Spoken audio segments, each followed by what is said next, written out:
How did Bumpy Johnson force the mayor of New York to resign with just one phone call? Because sometimes the most powerful weapon isn't a gun or a knife. Sometimes it's a single conversation that reveals how much you really know about someone's secrets. New York City, October 12, 1955, 3:47 p.m. Mayor Robert Big Bob Patterson sat in his mahogany-paneled office at City Hall, reviewing the most ambitious urban redevelopment plan in New York's history. The Patterson Plan, as it was being called, would transform Manhattan over the next decade. New highways, modern housing developments, commercial districts, tourist attractions, and it would require demolishing most of Harlem. Patterson, 52, was in his second term as mayor. A former real estate developer who'd built his political career on promises to modernize New York City, to eliminate urban blight, to create a cleaner, safer, more prosperous Manhattan. Translation: remove poor black neighborhoods and replace them with developments that would generate tax revenue and attract white middle-class families. The Patterson Plan was brilliant, comprehensive, and completely legal. 23 city blocks in central Harlem would be condemned as structurally unsound. Residents would be relocated to housing projects in the Bronx. The land would be sold to private developers at below-market prices. Within 5 years, central Harlem would become Midtown North, office buildings, shopping centers, luxury apartments. Patterson's plan had support from city council, approval from state authorities, and backing from powerful real estate interests. Construction was scheduled to begin January 1, 1956, but Patterson had made one crucial error. He assumed the residents of Harlem were powerless to stop him. October 12, 1955, 4:15 p.m. Bumpy Johnson sat in his office above the Red Rooster restaurant on 125th Street, reading a document that officially didn't exist, the complete Patterson Plan. Every detail, every timeline, every financial arrangement, including the secret parts that weren't in the public proposal. How did Bumpy obtain classified city planning documents? That's not the most important part of this story.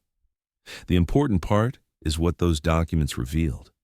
Because the Patterson Plan wasn't just about urban development, it was about permanent displacement. The housing projects in the Bronx weren't temporary relocations. They were designed to keep displaced Harlem residents away from Manhattan permanently. No provisions for residents to return, no guarantees about affordable housing in the redeveloped area, no compensation for businesses that would be destroyed. It was ethnic cleansing disguised as urban planning. And according to the classified financial projections, Patterson and his associates stood to make approximately $50 million in personal profits from the development deals. Bumpy studied the documents for 2 hours. Then, he made a phone call that would change New York City history. But not to Mayor Patterson. 4:32 p.m. First phone call. Mr. Morrison, this is someone who knows about your arrangement with Mayor Patterson. The land deals. The advance information about which properties will be condemned. The real estate purchases you've been making through shell companies. Jonathan Morrison was Patterson's former business partner and current unofficial advisor. For 6 months, Morrison had been quietly purchasing properties adjacent to areas that would be condemned, using inside information about the Patterson Plan. Morrison would buy buildings for $50,000, knowing the city would purchase them for $200,000 when they were needed for redevelopment access roads. It was insider trading applied to municipal real estate, completely illegal, and Morrison had made $3.2 million doing it, until someone called with detailed records of every illegal transaction. 4:47 p.m. Second phone call. Judge Whitman, someone has documentation of your pre-approval decisions regarding the Harlem condemnation cases, the rulings you've written before the cases were even filed. Federal Judge Ronald Whitman would be responsible for approving the legal challenges to property seizures under the Patterson Plan. Whitman had already written favorable rulings for every anticipated court case. rulings that had been shared with Patterson's legal team months in advance, allowing them to structure the condemnation process to ensure court approval. Another federal crime, another powerful person with everything to lose. 5:03 p.m. Third phone call. Commissioner Blake, the housing authority contracts, the ones your company is guaranteed to receive for the Bronx relocations. Someone knows about your no-bid arrangement with City Hall. Housing Commissioner David Blake's construction company would receive $15 million in contracts to build the temporary housing projects where displaced Harlem residents would be moved. Blake was essentially paying himself with city money to construct substandard housing that would keep poor black families isolated in the Bronx. Fraud, corruption, and conspiracy. 3 phone calls, 3 powerful men with careers built on illegal activities related to the Patterson Plan. But Bumpy still hadn't called Mayor Patterson. 5:18 p.m. The phone call that changed everything. Mr. Mayor, this is Ellsworth Johnson from Harlem. I believe we need to discuss your development plans for my neighborhood. Patterson later described this as the most chilling phone call of his political career. Not because Bumpy threatened him, but because of how calmly Bumpy explained exactly what he knew. Mr. Mayor, I have complete documentation of your Harlem redevelopment plan, not just the public proposal, but the classified financial arrangements, the insider trading, the judicial corruption, the housing authority fraud. Patterson tried to dismiss this as impossible. The planning documents were classified. The financial arrangements were private. No outsider could have access to that information. Bumpy's response changed Patterson's life forever. Mr. Mayor, 15 minutes ago, Jonathan Morrison received a phone call about his illegal real estate purchases. Judge Whitman was informed about his pre-written court rulings. Commissioner Blake learned that someone knows about his no-bid contracts. Would you like to guess what they're all doing right now? Patterson said nothing, but his hands were trembling as he held the phone. They're calling their lawyers, Mr. Mayor. They're reviewing their legal exposure. They're calculating how much federal prison time they're facing, and they're deciding whether to cooperate with federal investigators in exchange for reduced sentences. Bumpy paused, letting the implications sink in. 3 phone calls, Mr. Mayor. 3 conspirators facing federal charges. 3 people with detailed knowledge of your personal involvement in illegal activities. How long do you think it will take before one of them decides to trade your freedom for their own? Patterson found his voice. What do you want? I want you to understand something very clearly. Your Harlem redevelopment plan ends today. Not next month, not next year. Today. You will announce that the plan has been suspended pending further community review.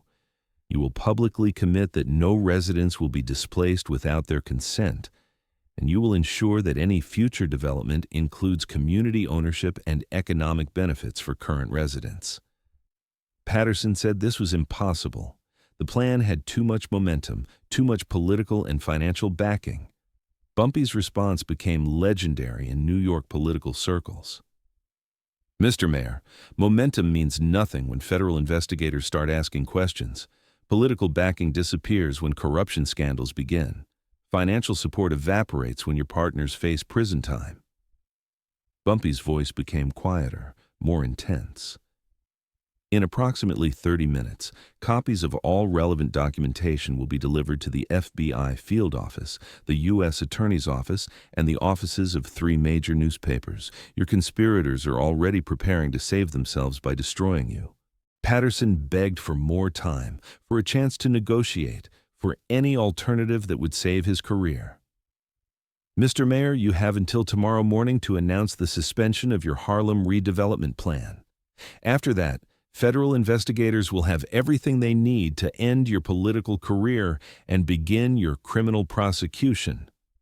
The phone call lasted 17 minutes total. By 6 p.m., Mayor Patterson had called emergency meetings with his legal counsel, his chief of staff, and his political advisors. By 8 p.m., Jonathan Morrison, Judge Whitman, and Commissioner Blake had all hired criminal defense attorneys. By 10 p.m., Patterson understood that his political career was over. October 13th, 1955.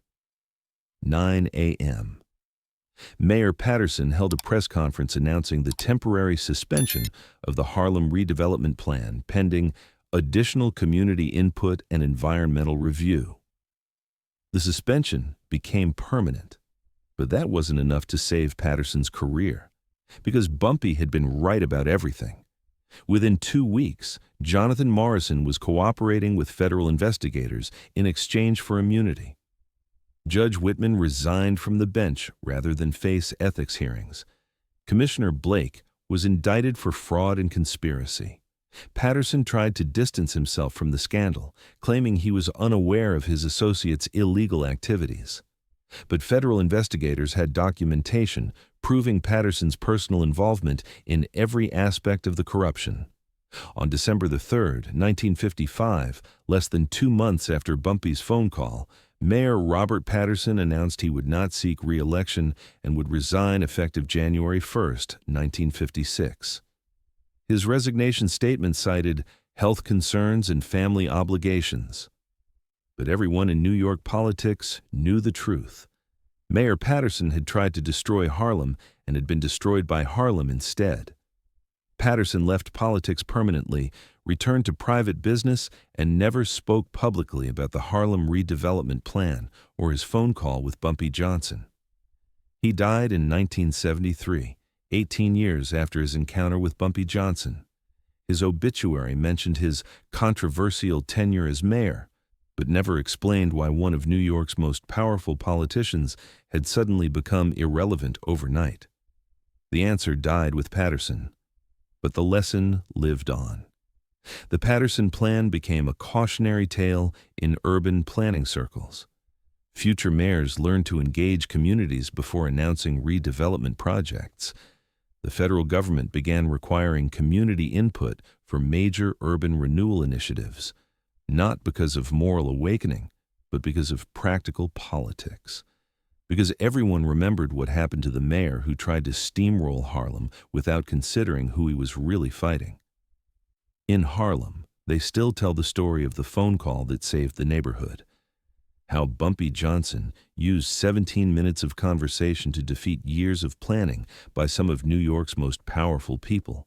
Not through violence, not through protests, not through political campaigns, but through perfect intelligence, strategic timing, and understanding exactly how corrupt systems work when you know all the players involved. Mayor Patterson thought he was powerful enough to remake Manhattan according to his vision. Bumpy Johnson taught him that real power isn't about what you can build. It's about what you can destroy when someone threatens what you protect. One phone call. 17 minutes. And the most ambitious urban redevelopment plan in New York history disappeared forever. Because sometimes the most effective defense isn't fighting the plan. It's eliminating the people powerful enough to execute it.